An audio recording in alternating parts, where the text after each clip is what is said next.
Que Palavra da Vida, sempre temos banquetes, não é? Seja aqui no Centro-Oeste, Sudeste, Norte, Nordeste, Sul, em todo e qualquer lugar. Deus tem usado muito esse ministério para o bem das nossas famílias, para o bem da Igreja de Cristo, e isso é muito bom. Abra sua Bíblia comigo em Lamentações. Nós terminaremos a exposição do livro hoje e amanhã nós veremos aplicações do livro ou ensinos práticos do livro de Lamentações de Jeremias para as nossas vidas, para os nossos dilemas. Nós já temos visto isso, mas amanhã vamos nos deter um pouquinho mais nas lições práticas do livro de Jeremias, o livro conhecido como Lamentações. Muitos de vocês têm bondosamente me abordado e dito que tem sido um momento de grande aprendizado da palavra, uma leitura boa de Lamentações, mas eu quero certificar a todos nós que o que nós estamos fazendo aqui é lendo bem a Bíblia. É isso que nós estamos fazendo aqui. E a Bíblia é assim, ela é encantadora em qualquer momento, em qualquer instante. Não precisamos estar no rancho da Palavra da Vida do Centro-Oeste para nos encantarmos com a palavra. Então, Deus está nos dando aqui um tempo em que nós estamos aprendendo a ler bem a Bíblia. Ler bem a Bíblia. A Bíblia tem propósitos, a Bíblia ela tem um estilo diverso literário. Nós temos na Bíblia narrativa histórica, narrativa profética, nós temos estilo literário poético, literatura de sabedoria, e temos os evangelhos, depois as epístolas, temos dentro da literatura profética a literatura apocalíptica. E sabe por que Deus fez assim? Para que através dessa diversidade literária nós tivéssemos uma situação de encantamento, de vivemos esse momento diverso da narrativa da palavra de Deus, para que não se tornasse monótona a leitura. É interessante isso. E como Deus trabalhou através dos seus escolhidos para escreverem a Bíblia, e como o Espírito Santo inspirou esses homens para que as Sagradas Escrituras estivessem relatadas dessa forma tão encantadora, tão preciosa para nós. Eu tenho me encantado, por exemplo, com o livro de Deuteronômio, porque é o livro que eu estou agora fazendo a minha devocional diária. E como tem sido precioso, como tem sido preciosa a leitura, a observação do livro de Deuteronômio. E como eu tenho aprendido tanto com Deus, e como Deus tem me ensinado a buscar mais santidade, mais consagração, mais uma vida que agrada a Ele. Então isso é a Bíblia. E eu peço que vocês continuem orando por mim, porque naquele exercício que a gente tem hoje de ter uma missão de vida, de ter uma visão de vida, há muitos anos atrás, debaixo de oração, eu escrevi a missão da minha vida, que era expor as Sagradas Escrituras, através do ministério que Deus me desse para servi-lo.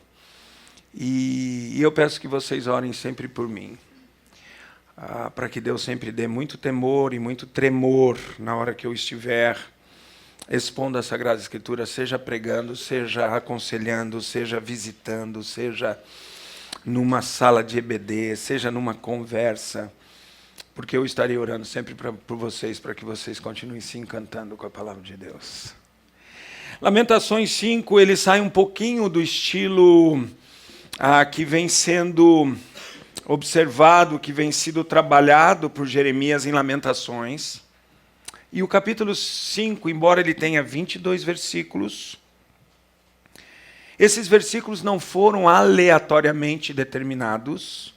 Se você olhar no versículo 1 do capítulo 5, você vai ter uma letra em negrito, o L. Está vendo aí? Deveria ser assim na sua Bíblia.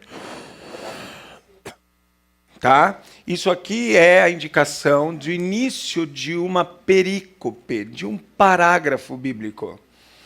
O parágrafo, tecnicamente, na Bíblia é conhecido como perícope. É o parágrafo. E você vai correndo o seu dedo e você vai vendo outras letras em negritos. É quando fecha o parágrafo e abre um outro parágrafo. E as pessoas que trabalharam com as divisões de capítulos e versículos na Bíblia, eles trabalharam muito bem com as perícopes. Então, as divisões em capítulos e versículos não são aleatórias.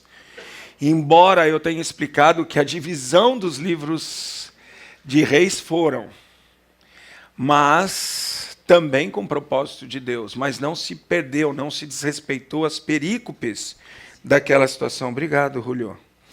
Então, isso é propósito de Deus também. Deus, ele controla todas as coisas.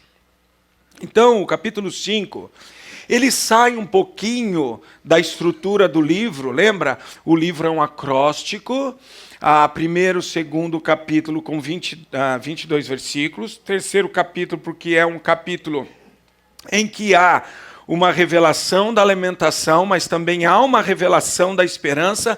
Ele escreve 66 versículos, na verdade Jeremias não escreveu 66 versículos, ele escreveu perícopes em cima do seu livro, abordando o que já vimos. Então os que trabalharam com a divisão do livro observaram isso no texto bíblico, fizeram um trabalho de observação do texto.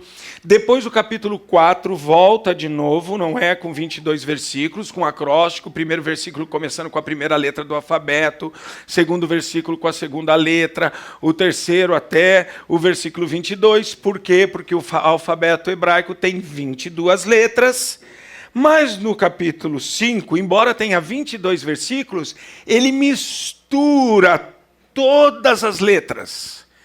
E a pergunta que foi feita é por que o capítulo 5 misturou tantas as letras assim? É porque o capítulo 5 é um capítulo de oração, é um capítulo que Jeremias, inspirado pelo Espírito Santo de Deus, então Deus queria que nós tivéssemos essa visão de que Jeremias agora está com toda a sua alma sendo derramada diante de Deus, todos os seus sentimentos, todas as suas dores, e orando a Deus, ele está então num momento de derramamento do coração dele diante de Deus, como o Salmo 62 nos ensina, versículo 8, derramai o vosso coração perante o Senhor, Ele é vosso refúgio. Ele está fazendo isso, e para que nós entendamos que Ele está derramando o coração dele abertamente, sem pensar em estrutura de texto, Ele está num momento íntimo com Deus, Ele mistura as letras, Ele mistura tudo isso. O que Deus quer nos ensinar com isso? Que nós não devemos ter aquelas orações prontas, maquinadas, como Jesus condenou os fariseus quando oravam, com vãs repetições, aquela coisa que é gravada na mente da gente, e automaticamente a gente vai fazendo, sabe? Tem um reverendo aqui entre nós, eu não vou dar o nome dele por uma questão de ética, mas é o meu irmão mais novo,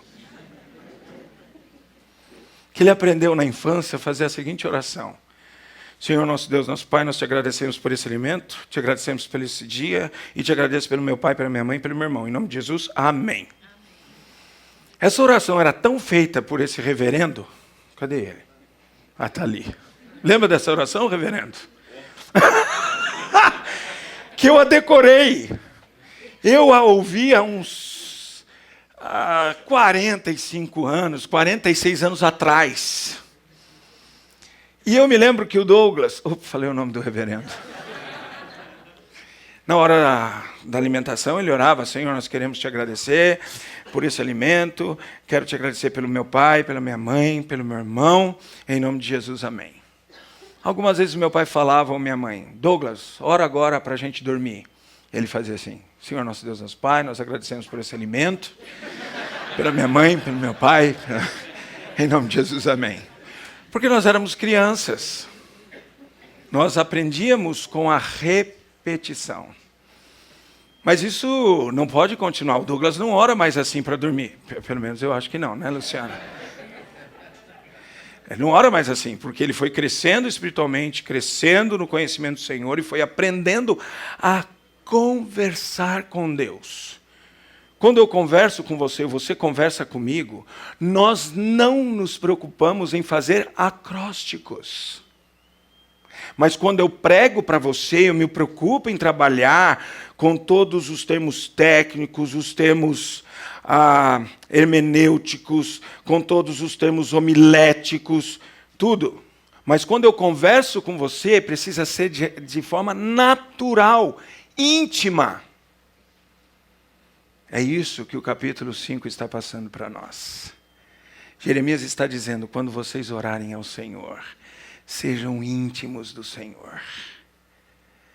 Eu gosto muito do que Billy Graham falava sobre oração. E uma das coisas que ele falava de oração era assim, ó, ore, ore, ore, ore a Deus, até que você se torne um amigo íntimo dele. Não é fantástico?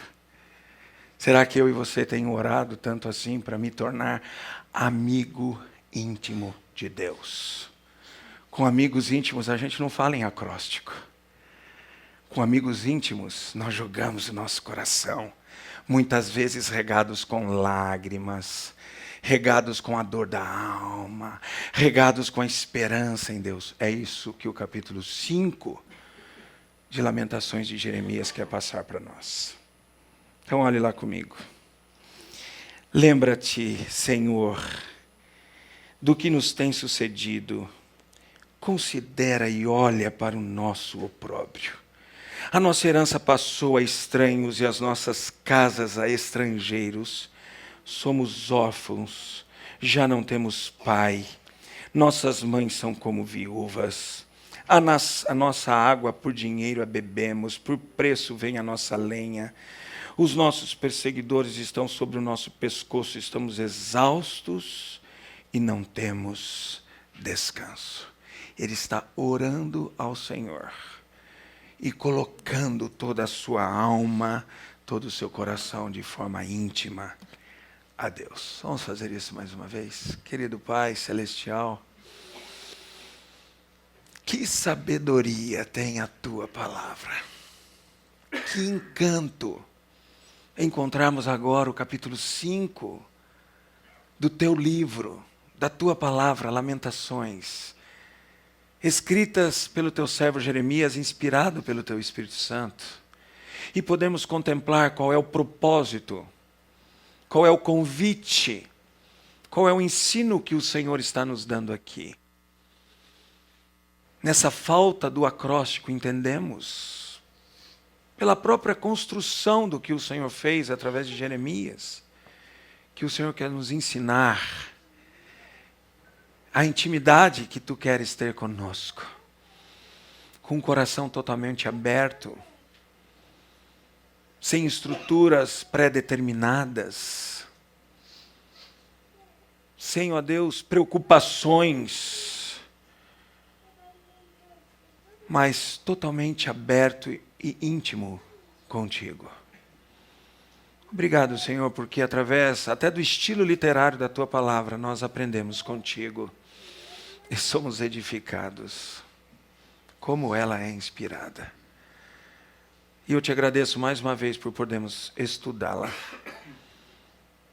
Mas mais uma vez, Senhor, nós declaramos que reconhecemos diante de Ti que não há como entendermos isso se não for por meio da ação do Teu Espírito Santo em nós.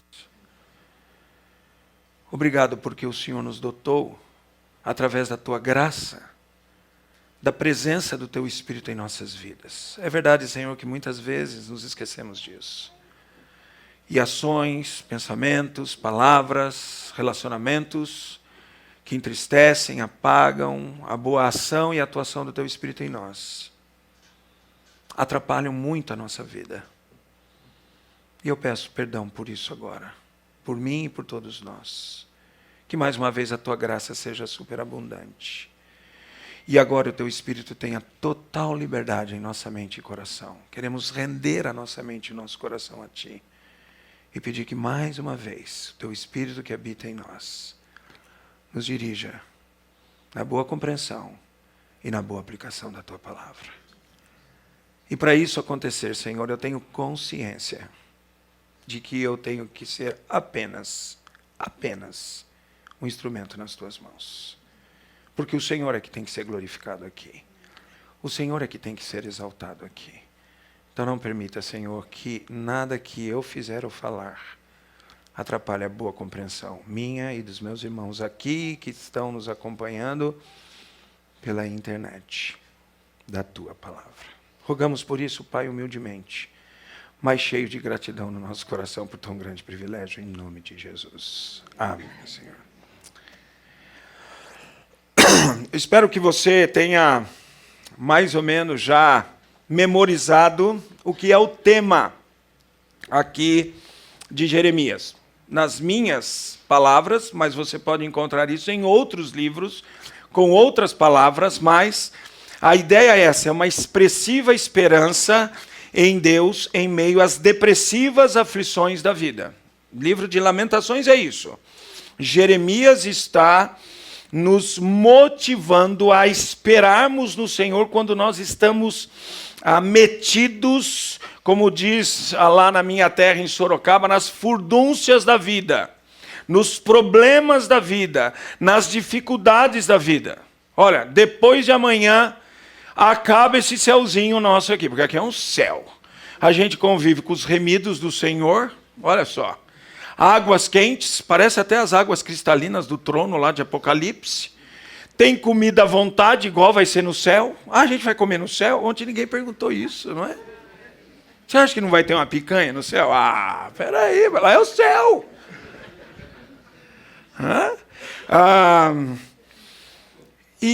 Mas depois de amanhã, a gente vai enfrentar de novo. 5 horas da manhã acordando, que é esse horário que a maioria dos paulistanos acordam, para chegar às 8 no trabalho. Porque vai ter que pegar o metrô cheio de gente. Lá na estação da Sé tem a cidade de Atibaia na estação para pegar o trem de metrô. Eu fiquei assustado quando eu cheguei em São Paulo, não conhecia, fui pregar na Zona Leste. A hora que eu cheguei na Praça da Sé, eu tomei um susto, porque tinha mais gente na estação da Sé do que em Atibaia, na cidade de Atibaia, gente. É assustador. E nós vamos enfrentar isso amanhã. Ah, mas eu não sou de São Paulo, sou de Goiânia. Você vai enfrentar o trânsito de Goiânia. O transitozinho ruim de Goiânia. Vai enfrentar. E os problemas vão chegar juntos. Não é? Se você é líder, você vai ter colaborador já reclamando. Se você é colaborador, você vai ter líder cobrando. Se você é aluno, você vai ter professor te perseguindo. Se você é professor, você vai ter aluno aloprando a sua aula. Se você é médico, vai ter paciente te atormentando. Se você é paciente, vai ter médico te dando bronca. E assim vai a vida. E aí você chega, a sua esposa, o seu marido em casa, vai levantar algum problema que basta todas as aflições que eu já passei no dia, agora vem ainda todos esses problemas com os meus filhos, não é? Um ficou com febre, o outro vomitou, foi aquela comida do Centro-Oeste que eles comeram. Nada, que saíram do céu, gente. Desceram o monte da transfiguração. Verdade é essa. Sabe por quê que Pedro não queria descer? Porque lá estava muito bom.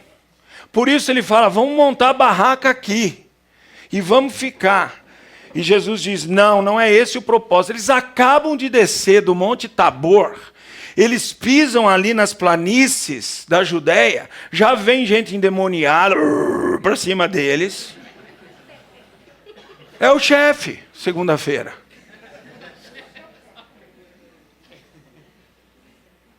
Vai começar tudo de novo. E aí é hora da gente lembrar de tudo que nós estamos lendo nesta semana aqui.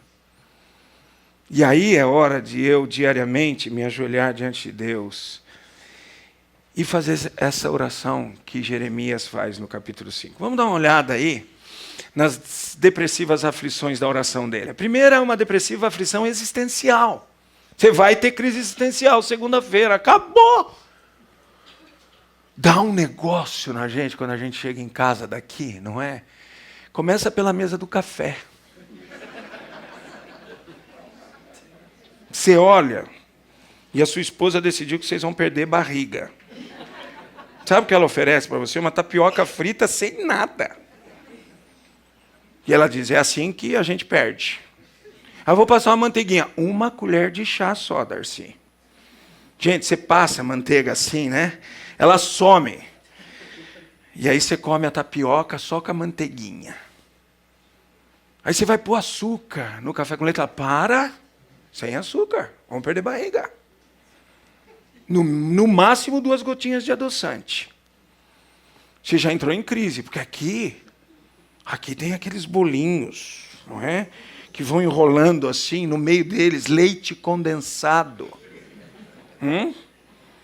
E vai enrolando e mais leite condensado. Você começa a lembrar disso, você fecha os olhos e lembra da comida aqui e morde a tapioca.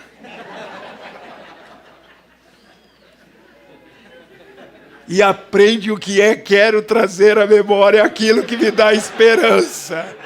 Já começa a aplicar lamentações à sua vida. Tá vendo? É assim. Jeremias está numa crise existencial enorme. Quando ele fala, Senhor, lembra do que tem acontecido conosco. Olha a vergonha que nós estamos vivendo, a própria vergonha. Olha, Senhor, a nossa herança está na mão dos babilônicos, as nossas casas, nas mãos de estrangeiros, dos caldeus, daquela nação amarga, como diz Abacuque, daqueles indivíduos que vêm e trucidam, diz a Bíblia, a cidade de Jerusalém. Ele diz, olha, Senhor, somos órfãos, já não temos mais pai, nossas mães são como viúvas. Isso aqui é muito grave nos dias de Jeremias. Viuvez na Bíblia é muito, mas muito mais grave do que é hoje. Hoje já é grave. Hoje é terrível ficar viúva ou viúvo. A dor da viuvez, as aflições da viuvez, geralmente a gente fica viúvo já em idade avançada. Quando a gente mais precisava de alguém do nosso lado para nos atender, nos acudir, agora estamos sozinhos. Por isso que a Bíblia diz, filhos crentes, cuidem dos seus pais viúvos. Débora, Daniel, ouçam muito bem isso. 1 Timóteo capítulo 5. Está lá na Bíblia que nós, filhos crentes, temos que cuidar dos nossos pais viúvos. Porque é assim que se agrada a Deus. Viuvez é grave hoje, mas era muito mais grave nos dias bíblicos. Principalmente quando as mães ficavam viúvas, porque as mulheres não tinham a liberdade do trabalho, não trabalhavam facilmente. Algumas trabalhavam. Nós temos que lembrar, por exemplo, de Provérbios 31. A mulher virtuosa trabalha. Mas não era assim tão simples como é hoje. Os ganhos, não é, da mulher nos dias de hoje são muito maiores, muito mais expressivos do que os ganhos nos dias bíblicos, não na Bíblia. Não confundamos a corrupção do mundo, não é, que está inserido o contexto bíblico com a Bíblia. Porque tem muita gente dizendo, Deus é machista, a Bíblia é machista. Não conhece a Bíblia. Não conhece a Bíblia. Não é verdade? A Bíblia diz em Deuteronômio capítulo 24, versículo 5 o seguinte, o recém-casado, aquele que se casou, fica 1 ano em casa, cuidando da sua esposa e a fazendo feliz. 1 ano encostado pelo INSS de Israel. Lá funciona. Lá funciona. E ele fica 1 ano fazendo a mulher dele feliz. Não é apurrinhando a mulher em casa. É a fazendo feliz. Você acha que a Bíblia é machista?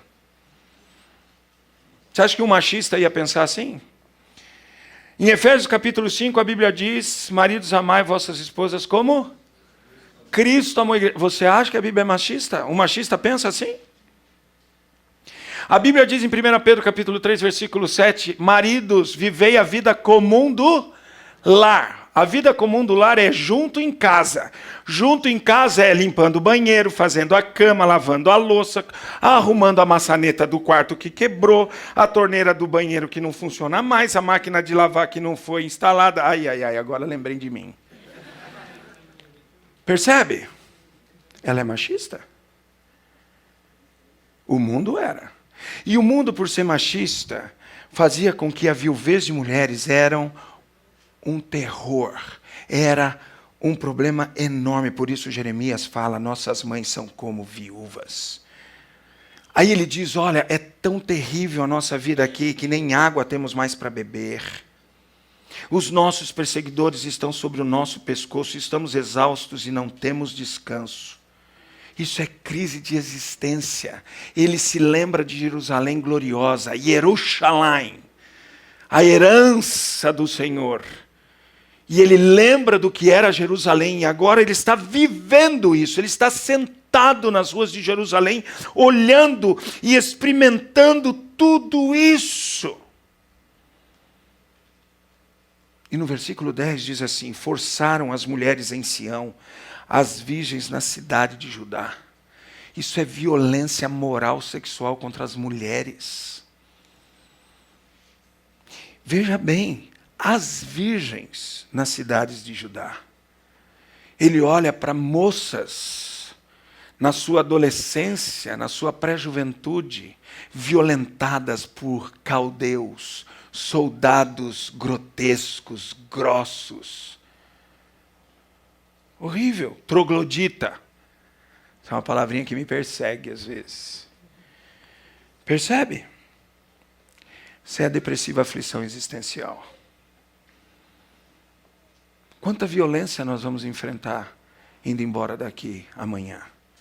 Violências morais, violências relacionais, violência até muitas vezes eclesiástica, que às vezes pode ser que tenha gente na nossa igreja que não pense concordemente com o Senhor e tenha atitudes erradas para conosco, lá dentro da igreja. Crise existencial. A gente começa a perguntar, será que vale a pena? Será que eu continuo? Quantas vezes você acha que eu perguntei? Não é? Lamentando. Sem murmurar. Não é? Algumas vezes eu falei para você, eu sou bom para murmurar. Se tem um negócio que eu deveria ter um diploma de PhD, é por murmuração. Sou bom. Quantas vezes você acha que eu tive que pedir perdão a Deus por murmuração? Perguntando, será que eu continuo? Será que vale a pena? Tenho que passar por isso mesmo? Igualzinho a você. Crise existencial, aflição existencial. Aí ele fala de uma depressiva aflição sociomoral da vida. Nós vamos nos meter no mundo de novo a partir de amanhã. Está lá toda a aflição sociomoral do mundo ao nosso redor. E a proposta de Deus não é ficarmos aqui para o resto da vida. Jesus disse para Pedro, nada de ficar no mundo da transfiguração. Quando o Espírito Santo inspira Paulo a escrever a carta de Corinto, Paulo diz, não, vocês têm que se meter no mundo mesmo. Viver mesmo com a pessoa que é corrupta. Está lá, sequência do capítulo 5 de 1 Coríntios. Para que vocês sejam luz no meio das trevas. Para que nós sejamos testemunhas, embaixadores de Cristo Jesus lá no mundo. E se meter no mundo para ser embaixador e luz é se meter no meio das trevas. E eu, como luz, vou estar cercado dessa depressiva aflição sociomoral mundana. Quais são elas? Olha só. Forçaram as mulheres em Sião, as virgens nas cidades de Judá, os príncipes foram eles enforcados, as faces dos velhos não foram reverenciadas, os jovens levaram a mó, os meninos tropeçaram debaixo das cargas de lenha, os anciãos já não se assentam na porta, os jovens já não cantam. Cessou o júbilo de nosso coração, converteu-se em lamentos, em lamentações a nossa dança. Quer ver um texto paralelo que reflete essa dor da alma dessa turma, nessa depressiva aflição sociomoral da vida? Volta lá, eu já falei isso no começo da semana, no Salmo 137. Olha só, é um texto paralelo ao livro de Jeremias, Lamentações. Às margens dos rios da Babilônia, nós nos assentávamos e chorávamos, lembrando-nos de Sião. Jeremias está em Sião falando. Essa turma está lá na Babilônia. Daniel, Sadraque, Mesaque, Abdinego e todas as pessoas que foram levadas embora para a Babilônia, distantes de Jerusalém. E eles dizem, nos salgueiros que lá havia, pendurávamos as nossas harpas, pois aqueles que nos levaram cativos nos pediam canções, e os nossos opressores que fôssemos alegres, dizendo, entoai-nos algum dos cânticos de Sião. Como, porém, haveríamos de entoar o canto do Senhor em terra estranha? Expressão de dor, de tristeza. Como é que nós podemos cantar aqui? Quando você está em profunda tristeza e aflição, é fácil cantar? É fácil vir ensaiar no coral e cantar? Quando você está em profunda, ou eu, em profunda tristeza e aflição, é fácil a gente louvar na hora do louvor na igreja? A gente nem na igreja vai. A gente decide não ir. É errado, é a pior decisão, porque quando eu estou assim que eu deveria estar lá. Porque a Bíblia diz que nós não devemos deixar de nos congregar para que nos admoestemos, tanto mais quanto o dia se aproxima. E o dia se aproximando, diz a Bíblia que esses dias seriam difíceis, de 2 Timóteo capítulo 3. Nós viríamos viver com mais pessoas desafeiçoadas, mais pessoas idólatras ao dinheiro, mais pessoas arrogantes, mais pessoas desobedientes aos pais, mais pessoas amigas dos prazeres do que de Deus. É isso que a gente encontra no mundo ou não? Mas eles dizem, se eu de ti me esquecer, ó Jerusalém, que se resseque a minha mão direita. Apegue-se-me a língua ao paladar, se não me lembrar de ti, se não preferir eu, Jerusalém, a minha maior alegria. Isso é expressão de uma depressiva aflição sociomoral na vida. Eu não quero estar aqui na Babilônia. Não é esse lugar que eu gostaria de estar. Eu gostaria de estar em Jerusalém. Eu não quero estar entre esses babilônicos, pagãos, idólatras, que adoram estátua de ouro, que não me permitem orar 3 vezes ao dia. Essa é a história desses homens na Babilônia. E aí há uma expressão de vingança da parte de Deus. Lembre-se que vingança é Deus quem se vinga. Coloca na mão dele. O problema é que o pessoal aprendeu a ler o livro assim, o versículo assim, ó. A mim pertence a vingança, diz o Senhor. Não é assim. É desde o início, diz o Senhor, a mim pertence a vingança. E aí eles fazem o que é conhecido como um salmo imprecatório, de vingança, com efeito, contra os filhos de Edom. Lembra-te, Senhor, do dia de Jerusalém, pois diziam, arrasai, arrasai até os fundamentos. Filha da Babilônia, que has de ser destruída, feliz aquele que te der pago do mal que nos fizestes. Feliz aquele que pegar teus filhos e esmagá-los contra a pedra. Isso aqui é duro mesmo. Mas na mão de Deus, não nas minhas. Por que eles estão assim? Por que essa crise, essa aflição sociomoral? Por causa disso, ó. Mulheres abusadas, príncipes enforcados, velhos desrespeitados, jovens, crianças levadas a trabalho forçado. Mas não é isso que a gente tem no mundo hoje também? Não é exatamente essas coisas? Violência contra a mulher. O que mais se ouve hoje é uma palavra conhecida assim, feminicídio. Já ouviu isso? Você viu como isso está na televisão agora, na mídia, no jornal? Sabe, a igreja tem a resposta para isso. Se o homem aprender a amar a mulher como a Bíblia ensina, e ser macho como a Bíblia ensina, nós não vamos ter feminicídio mais no mundo. Porque a Bíblia diz para eu amar a mulher, a minha mulher, como Cristo amou a igreja. A Bíblia ensina a Timóteo a tratar as mulheres mais velhas como suas próprias mães. Um camarada que assassina a mãe precisa ir para a cadeia mesmo. Mas se ele aprender que ele vai amar as mulheres da idade da mãe dele como a própria mãe dele, e aprender a amar as mulheres da sua idade como as suas próprias irmãs, começa a mudar a realidade. Começa a mudar a realidade. Que irmão é assim, né? Eles quebram o pau em casa, mas mexe alguém de fora com a irmã do outro. O cara esquece de todos os conflitos domésticos e vai para cima do ofensor contra a minha irmã. Mexe com o irmão da irmã. Você vê o que acontece. Ela vem para cima, com uma cobra venenosa para cima de você. Porque é o amor de irmão. É o amor de irmão. Eu me lembro uma vez, eu estava numa crise com o reverendo Douglas lá em casa. Você era terrível. Você me deixava em crise constante. E eu me lembro que a gente tinha quebrado o pau. Mas alguém deu uma estilingada nele. Você lembra desse momento? Que você tomou uma mamonada na coxa? Eu estava bravo com ele. Aí nós saímos para a rua. E eu estava bravo com o Douglas. Não sei o que ele fez. Eu estava bravo com ele. E como ele era o irmão mais novo, eu virava ele e jogava ele na parede. Mas saímos na rua brincar. Aí um dito cujo lá, não lembro se era o Weber, quem era, tinha um estilingue, pegou uma mamona e mirou no Douglas e soltou, mas deu uma mamonada na perna aqui dele, aqui na coxa, coxinha dele. Ele era menorzinho, gordinho, sim. Gordinho ele continua, né? Mas era menorzinho.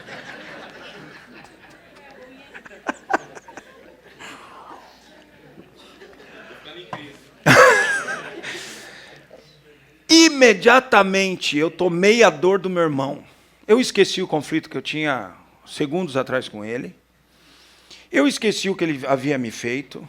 E eu fui para cima do indivíduo que tinha dado uma estiligada nele.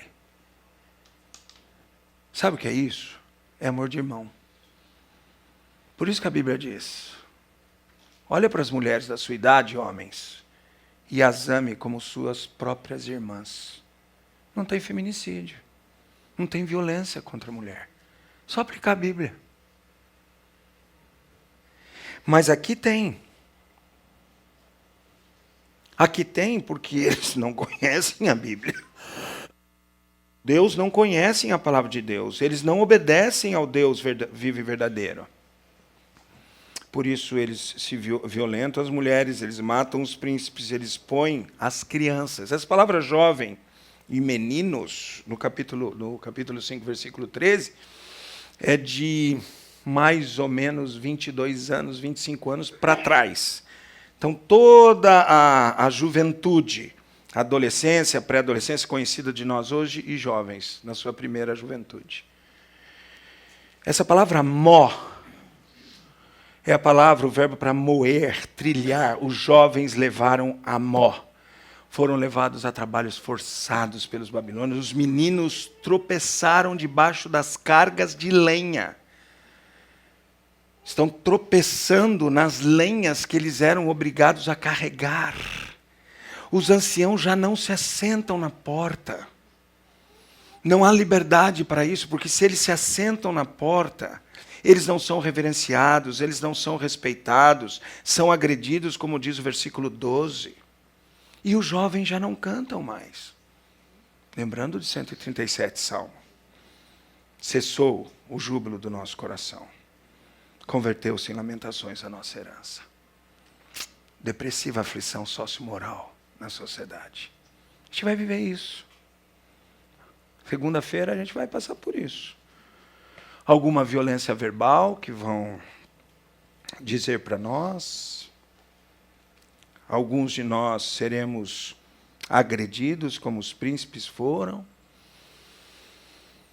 Seremos injustiçados no nosso dia a dia de trabalho e estudo, como os jovens e as crianças foram.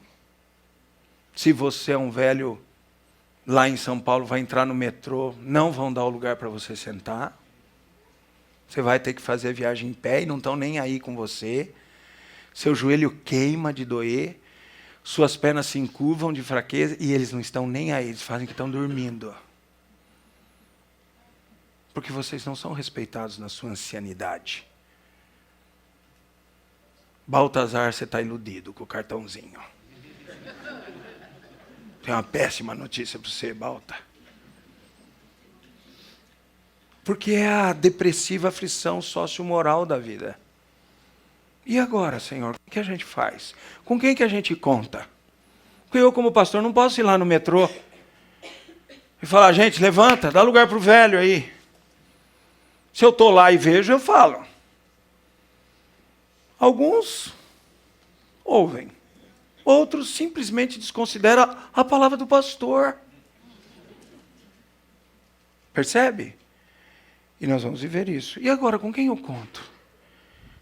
E a depressiva aflição pessoal e nacional da vida. Versículos 17 e 18. Por isso caiu doente o nosso coração, por isso se escureceram os nossos olhos. A gente vai viver isso. Ou a gente vai viver no meio disso, de gente entristecida, com o coração pesaroso, com os olhos escurecidos, sem brilho, porque estão tristes, aflitivos, muitas vezes nós. E agora o que fazer? Como tratar disso, Senhor? Deus dá a resposta para nós. Então vamos começar a olhar para a expressiva esperança em Deus em meio ao sentimento da vergonha, da desolação, dessa crise existencial. Lembrando de tudo que nós lemos aqui no versículo 1 a 10, desculpe, do capítulo 5, será, Senhor, que o Senhor se lembra de nós? Lembra-te, por favor. O Senhor está vendo o que está acontecendo? O Senhor está vendo a nossa herança na mão de estranhos? A nossa vergonha? A nossa aflição? Abra sua Bíblia em Isaías 43. Isaías é um profeta também do contexto pré-cativeiro. Jeremias é do contexto pré-cativeiro e cativeiro. Isaías é antes e ele está avisando também. Deus não está contente. Judá, abre os olhos. Vocês estão brincando com Deus. Judá, acorda para a vida. Judá, vai acontecer calamidades para vocês. Judá, atente para o seu Deus. Essa é a mensagem de Isaías. E ao mesmo tempo que Isaías chama a atenção do povo, ele também já começa a dar da parte de Deus palavras de esperança. Por quê? Porque tem aquela turma remanescente fiel, que vai para o cativeiro, ou que fica em Jerusalém sofrendo as calamidades das assolações dos babilônicos, dos caldeus, mas obedeceram a Deus. Eles eram um remanescente fiel. Eles não tiveram culpa disso. Como eu e você, pode ser que não tenhamos culpa de tudo isso que vamos viver a partir de segunda-feira. E para essa gente, e também para aqueles que tiveram culpa e estão se arrependendo, tem palavras de esperança. Assim diz o Senhor, o que vos redime. Isaías 43, 14. O Santo de Israel, por amor de vós enviarei inimigos contra a Babilônia, e a todos os de lá farei embarcar como fugitivos. Isto é, os caldeus, nos navios com os quais se vangloriavam. Eu sou o Senhor, o vosso santo, o Criador de Israel, o vosso Rei. Versículo 18. Não vos lembreis das coisas passadas, nem considereis as antigas. Eis que faço coisa nova que está saindo à luz. Porventura não percebeis? Eis que porei um caminho no deserto e rios no ermo. Isso aqui é Deus dando palavra de esperança. Lembra, não temos água, Senhor, em Lamentações 5. Não há água, Senhor. Cadê a água, Senhor? E ele diz, eu, o Senhor, porei um caminho no deserto e rios no ermo. Abacuque diz, não tem animal, Senhor. Eles assolaram tudo. Eu, Senhor, colocarei os animais do campo, me glorificarão, os chacais e os filhotes de avestruzes, porque porei águas no deserto e rios no ermo, para dar de beber ao meu povo, ao meu escolhido, ao povo que formei para mim, para celebrar o meu favor. Isso aconteceu já um dia lá com o edito de Ciro, o povo voltando ao cativeiro. Isso foi já realidade para eles, lá na volta do povo a Jerusalém, por providência de Deus, através de Ciro, que o Senhor chama de meu pastor, e nem crente ele era, porque Deus tem o controle de todas as coisas.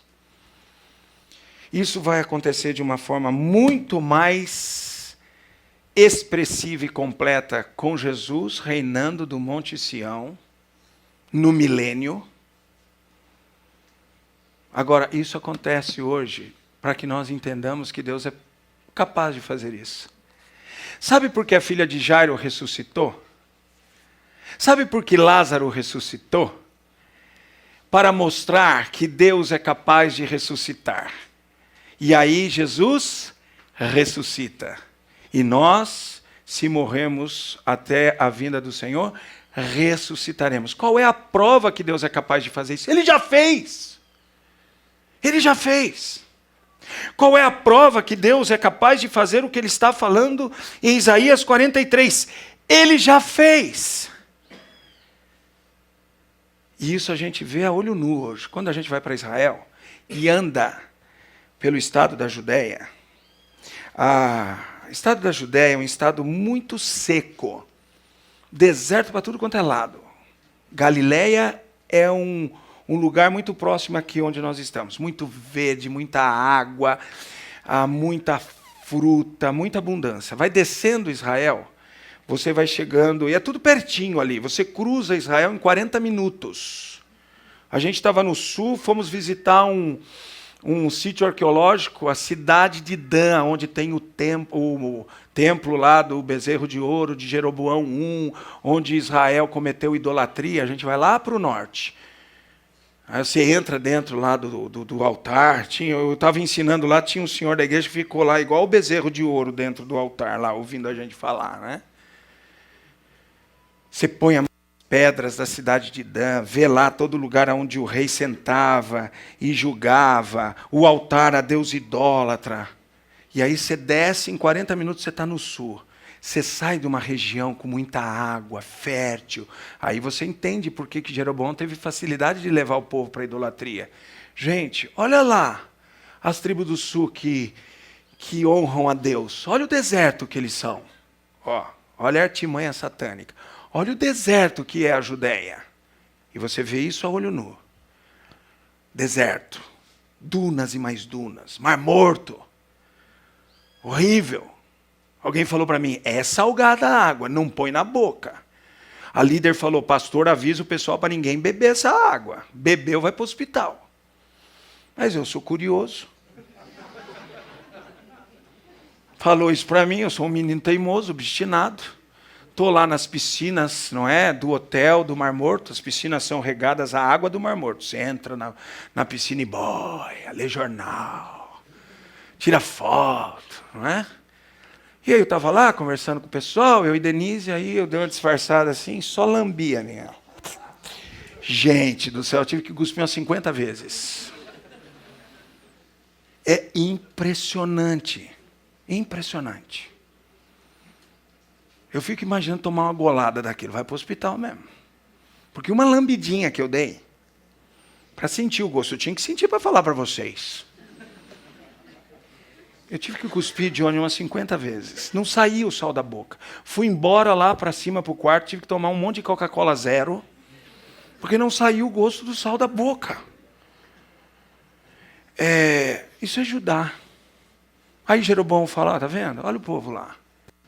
Aqui, olha como é que tá. Tá vendo? Olha aqui, ó. Pessoal que adora outro Deus, como é que tá. Olha que verde, olha que água boa para a gente beber. Bebe, essa aí pode beber. As águas lá da Galileia você bebia à vontade. Ele leva o povo à idolatria. Mas lá em Judá hoje, tem alguns lugares que estão regados pela sabedoria dos israelenses. E no meio de um deserto aterrorizante, você encontra hortas e mais hortas e plantações de hortaliças, de frutas. Interessante. Deus já permitindo que o seu povo escolhido na terra tenha sabedoria para fazer com que haja vida no meio do deserto. Mas isso é permissão de Deus. Você imagina quando Deus fizer, meter o dedo dele, o que vai acontecer? Então Deus é capaz de fazer, Ele já está fazendo. Agora, a Bíblia também fala da expressiva esperança em Deus em meio à sensação de desamparo da alma. Lembra? Da crise aflitiva sociomoral. E agora? Está tudo perdido, não tem mais jeito.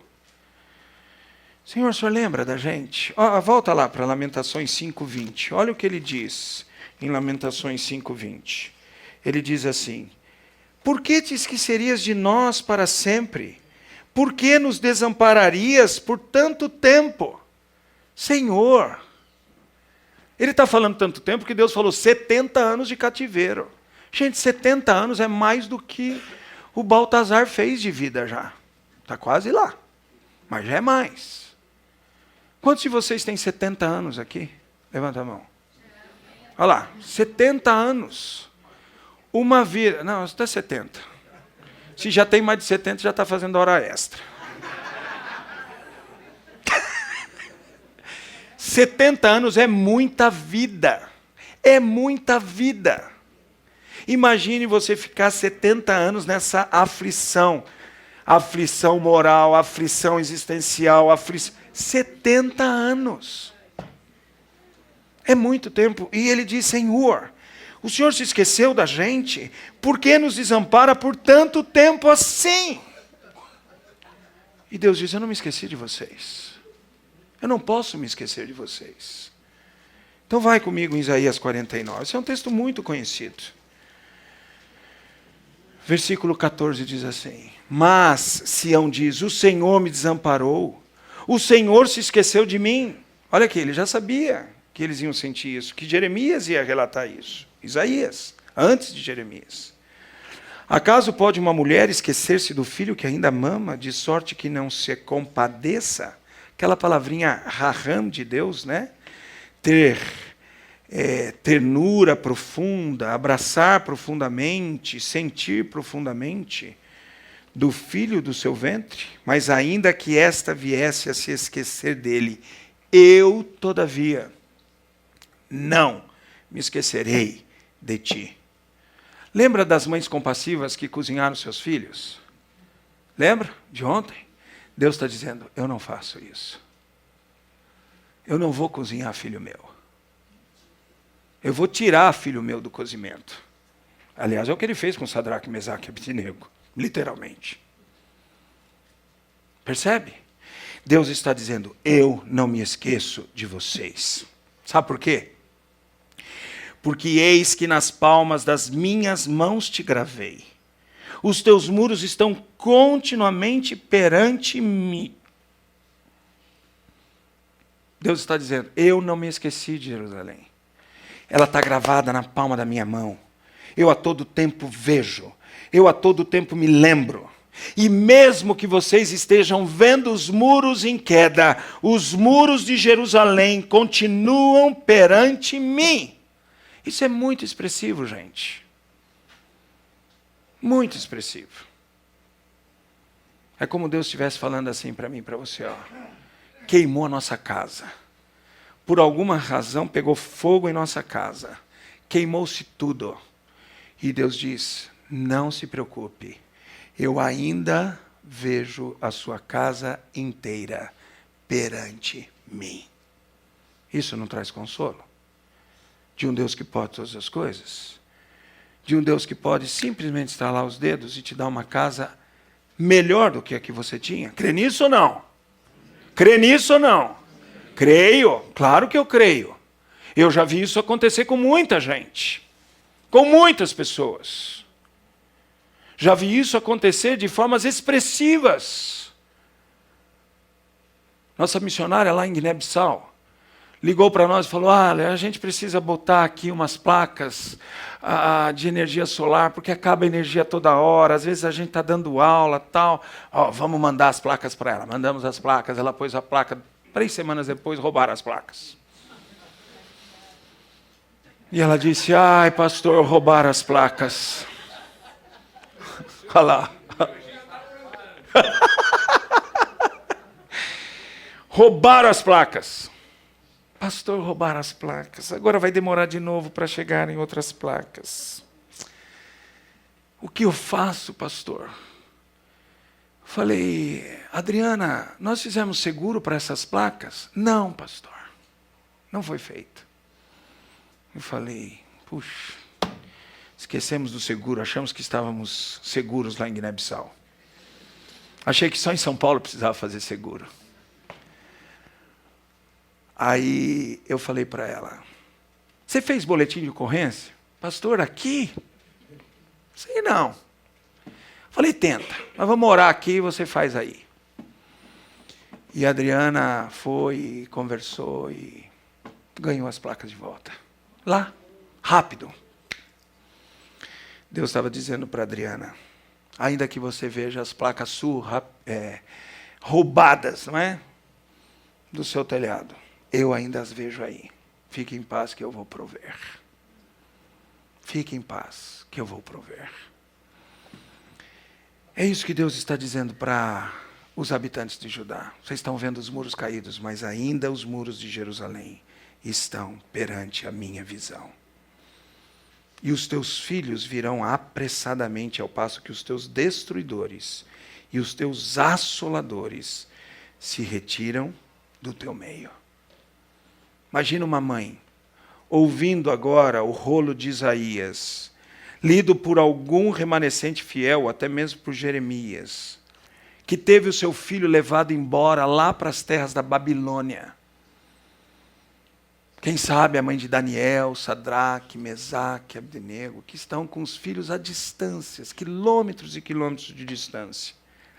E agora elas ouvem Deus dizendo, não esqueci de vocês.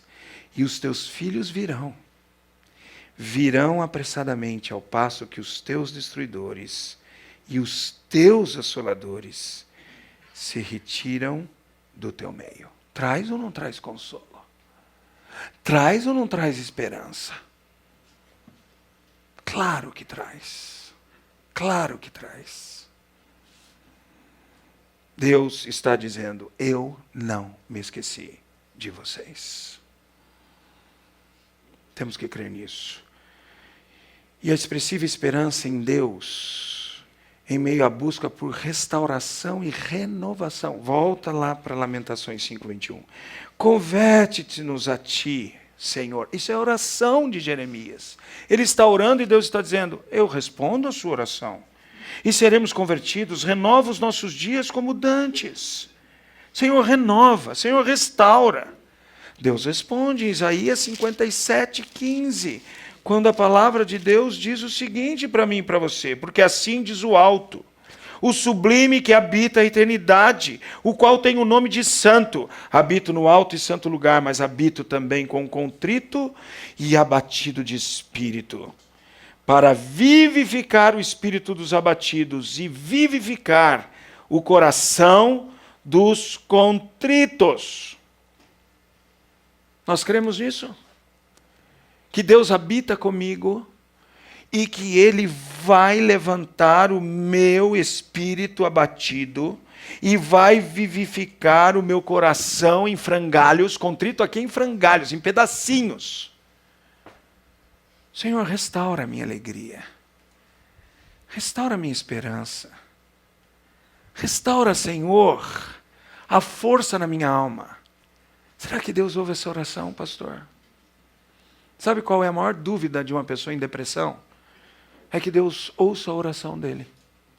Sabe o que eu mais ouço no aconselhamento de um depressivo? Pastor, será que Deus está ouvindo a minha oração? Será que Ele é capaz de me levantar mesmo? E quando a gente lê texto como Isaías 57:15, e diz Ele é capaz. E eu já vi Ele levantar muita gente. E eu já vi ele levantar muita gente na Bíblia, eu já vi ele levantar muita gente nos nossos dias. Ele já me levantou do abatimento, da contrição. E ele vai fazer com você se você confiar nele. E entender que ele habita no seu meio. Mas não sou eu. Quem sou eu? Sabe quem habita no seu meio e vai te levantar? O Senhor, que é conhecido como o alto, o sublime. Sabe aonde Isaías está com a mente? Lá na visão que ele teve do Senhor. Lembra Isaías 6? Eu vi o Senhor assentado num alto e sublime trono. Ele viu. Mas ele diz, esse Deus que está assentado num alto e sublime trono, ele vem até você. E ele responde a sua oração. E atende o seu clamor. Quer ver onde isso acontece também? Abra sua Bíblia no Salmo 102. Esse salmo é genial. Genial. Ouve, Senhor, a minha súplica. Versículo 1. E cheguem a ti os meus clamores. Não me ocultes o rosto no dia da minha angústia. Inclina-me os ouvidos no dia em que eu clamar. Dá-te pressa em acudir-me. Deus está lá. E sabe o que o Salmo responde? Olha o versículo 17. Atendeu a oração do desamparado e não lhe desdenhou as preces. O Senhor não trata com desdém. Sabe o que é a palavra desdém? Desconsideração, desatenção. Deus leva a sério a minha oração. E Ele atende a minha oração. E o que eu mais gosto é o versículo 18. Ficará isto registrado para uma geração futura. Eu e você. Eu e você. E um povo que há de ser criado louvará ao Senhor. E olha o versículo 19. Que o Senhor do alto do seu santuário, desde os céus, baixou vistas à terra. Que Deus é esse, minha gente? Como que eu não posso amar um Deus assim? Sentado no alto e sublime trono. Ele tem o préstimo de olhar para a gente aqui no rancho agora, e Ele está fazendo isso, e olhar especificamente para o seu coração lá do alto e sublime trono. Ele baixa vistas terras. A Bíblia tem uma outra expressão que diz que Ele se inclina para ouvir, inclina o ouvido dEle, para ouvir a oração. Hoje eu posso me abaixar na altura de uma criança e conversar com ela. Quando eu não podia, eu tinha que dar um jeito. Porque se eu olho de cima aqui para ela, fica esquisito a criança. Então, ou tinha que carregá-la, e ela ficava na minha direção, ou eu tinha que ter alguma coisa para me segurar, então ajoelhar com toda a dificuldade da dor, porque eu precisava estar na altura dela. Para que ela se sinta amada. Para que ela veja que eu estou com ela. Sabe o que Deus faz? Ele não fica lá do trono, como os deístas pensam. Se virem aí. Vai, já dei sabedoria para vocês. Toca a vida aí, agora é com vocês. Por isso que no primeiro século eles falam assim, Deus é mexeriqueiro, ele se mete na história dessa turma. Porque ele vem, ele baixa. E por que ele baixa a vista? Para ouvir o gemido dos cativos. Esse é o seu Deus. Esse é o meu Deus. E Ele ouve. E Ele ouve. E responde. E responde. Quero terminar com expressiva esperança em Deus em meio ao sentimento de rejeição. Já sentiu assim, rejeitado por Deus? Mas Deus não ouve a minha oração, pastor. Deus não ouve. Ele ouve a oração da irmã lá, do irmão, mas a minha não. Já se sentiu assim? Que parece que as palavras da nossa oração são ocas, vazias. Bate no teto e volta. Já se sentiu assim? Essa sensação é tão forte que a gente começa a inventar a dona oração na igreja. Já viu a dona oração na igreja? Uma pessoa que acha que todo mundo tem que ter a oração dela, senão não funciona. Isso não é bíblico. Mas é tão forte essa sensação de que a gente não é ouvido, que a gente não é objeta alguém. Pastor, a sua oração funciona. Mentira! Não é só a minha, não. A Bíblia não diz a oração do pastor pode muito pela sua eficácia. Qual é a palavra que está lá em Tiago 5? Do justo. Quem é justo? Eu e você em Cristo Jesus. Sou eu e você. Quantas vezes eu preciso da sua oração? Tenho dito a muitos de vocês, ore por mim sempre. Lembre de orar por mim todos os dias. Já se sentiu assim como eles estão aqui se sentindo? Por que nos rejeitarias totalmente? Por que te enfurecerias sobremaneira contra nós outros, Senhor? O Senhor nos rejeitou? O Senhor está ouvindo a minha oração? Isaías 41, 9 a 10. Diz assim, o profeta pré-cativeiro, para que os cativos de Lamentações tivessem esperança.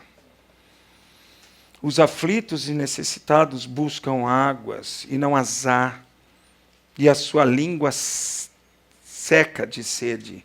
Mas eu, o Senhor, os ouvirei. Eu, o Deus de Israel, não os desampararei.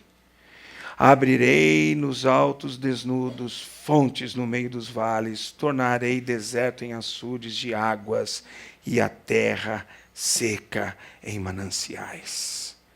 Plantarei no deserto o cedro, a acácia, a murta e a oliveira, conjuntamente, porém, no ermo, o cipreste, o almeiro e o bucho, para que todos vejam e saibam, considerem e juntamente entendam que a mão do Senhor fez isso, o Santo de Israel o criou. Temos vários testemunhos de que Deus faz milagres. Milagres. Nesses tempos atrás, uma jovem da nossa igreja, que vinha lutando com câncer no sangue, há anos da sua vida. Anos. Ia passar por mais um transplante, o segundo, porque o primeiro não surtiu os efeitos pretendidos. Houve um momento fantástico lá na igreja. Os meninos jovens da igreja, quando ela fez toda a preparação para o transplante, aí teve que tirar toda a defesa do corpo dela, tomou quimioterapia para matar toda a defesa. Nós a visitávamos no hospital, havia um cuidado muito sério para entrarmos lá no quarto para orar com ela. Pedimos a muitas pessoas que queriam estar lá com ela, não vão para o hospital, não vão deixar entrar. E os meninos, jovens e adolescentes da igreja tiveram uma ideia junto com o pastor. O pastor de jovens tinha um cabelão aqui, ó. Lindo o cabelo do homem. Cabeludo que só. Ele, quando chegou lá, ele falou, será que o meu cabelo vai dar problema aí na igreja, pastor? Eu falei, não sei, chega e vamos esperar para ver. Ele é tão querido que ninguém falou nada do cabelo dele. E ele chamou os meninos da igreja e falou, vamos rapar? Para a gente se identificar com a Júlia. A gente não pode estar lá no hospital, mas nós queremos que ela saiba que a gente está aqui se identificando com ela, orando por ela. E os caras meteram a máquina no coco. E esse cara perdeu um cabelo enorme. Olha, o sacrifício maior foi o dele. Foi o dele. Eu falei, você chorou? Ele falou, não me pergunta isso, pastor. A sensação era Sansão perdendo o cabelo. Eu, no fundo, dei graças a Deus.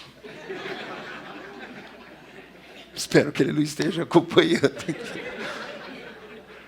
Porque agora a mulher dele falou, adorei você de cabelo curto. Aleluia, Senhor. Usa essa mulher na vida desse homem. Né? E os jovens todos raparam a cabeça. E deram lá um vídeo que foi emocionante. Não teve um na nossa igreja que não chorou com o vídeo que enviaram para a Júlia. Mas o que ficou mais nítido para nós lá foi assim, Júlia, nós estamos nos identificando com vocês. As meninas fizeram uma outra ação, que eu falei para elas, não perde o cabelo não, meninas. Como a Júlia ia usar lenço, todas elas enrolaram seus cabelos e botaram um lenço para fazer o vídeo. E disseram, a gente está com você, Júlia. Mas nós queremos que você saiba de uma coisa. Toda a nossa igreja confia que Deus vai cuidar de você. E a Júlia passou pelo transplante. Um dia visitamos ela no hospital, eu e Denise e Débora. A mãe dela falou, está difícil, o pastor não está subindo. Precisa subir a defesa dela agora, e não está acontecendo. Eu não me lembro exato agora o número, mas ela precisava ter assim 1.700, acho que era leucócitos, e ela só tinha 110, 10. Precisava de 500 e tinha 10. E nós oramos, eu liguei para o povo da igreja e falei, precisamos de um milagre. No dia seguinte, quando fizeram de novo os exames, o próprio médico disse, eu não sei o que aconteceu. Para quanto foi? 1.000? Ela precisava de 500, foi para 1.000 e alguma coisa. De um dia para o outro. E o médico disse, isso é milagre. O que está acontecendo aqui é um milagre. Esse é o Deus que diz, eu não desamparei você. Eu estou cuidando de você. Agora, quer saber de uma coisa? Se a Júlia não estivesse mais aqui, sabe o que ela disse para nós? Se o Senhor não quiser que eu esteja mais na terra, Ele já não me desamparou. Ele já morreu na cruz por mim. E eu estou salva. Ela se converteu, uns 6 anos atrás? 7 anos atrás? 2015. Ela disse, hoje eu sou salva. O Senhor já me amparou eternamente. E se Ele quiser, eu vou embora para o céu para curtir a glória com meu Deus. Essa é a verdade do Deus que não desampara e que cuida de nós. Vamos orar? Querido Pai Celestial, te agradeço muito por todas essas verdades profundas, intensas em nossa alma e no nosso coração. Obrigado, Senhor, porque o Senhor tem falado aos nossos corações nesses dias e como nós temos sido abençoados. Que toda a honra, toda a glória e toda a gratidão da nossa alma estejam agora, Senhor, derramadas diante do trono da graça, em nome de Jesus. Amém, Senhor.